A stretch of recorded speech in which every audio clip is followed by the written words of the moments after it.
চাচাকে বাবা পরিচয় দিয়ে মুক্তিযোদ্ধা কোটায় চাকরি নেওয়ার অভিযোগের মামলায় নাচলের সাবেক ইউএনও কামাল হোসেনকে কারাগারে পাঠিয়েছেন আদালত।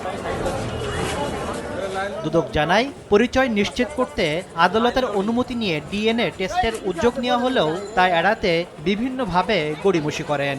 এ অবস্থায় বিচারিক আদালত তার জামিন আবেদন নামঞ্জুর করে কারাগারে পাঠানোর নির্দেশ দেন।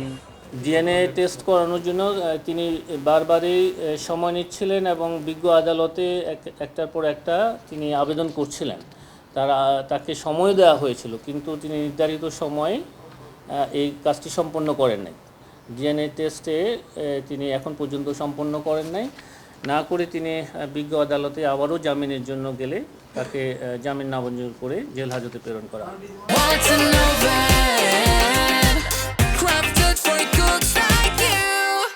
এদিন সিভিল এভিয়েশনের সাবেক প্রধান প্রকৌশলী হাবিবুর রহমানকে রাজধানীর সেগুনবাগিচা এলাকা থেকে গ্রেফতার করেছে দুদক। তার বিরুদ্ধে হযরত শাহজালাল আন্তর্জাতিক বিমানবন্দর সহ দেশের 3টি বিমানবন্দর উন্নয়নের নামে প্রায় 900 কোটি টাকা আত্মসাতের অভিযোগে 2025 সালের জানুয়ারিতে মামলা করে।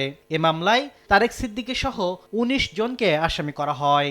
কক্সবাজার বিমানবন্দর রানওয়ে সম্প্রসারণ প্রকল্পের অনিয়ম এবং দুর্নীতির অভিযোগে তিনি সহ আর অন্যান্য আসামিদের বিরুদ্ধে মামলাটি রুজু করা হয়। তাকে তদন্তকালে তাকে সেগুনবাগিচা এলাকা থেকে গ্রেপ্তার করে বিজ্ঞ আদালতে সোপর্দ করা হয়।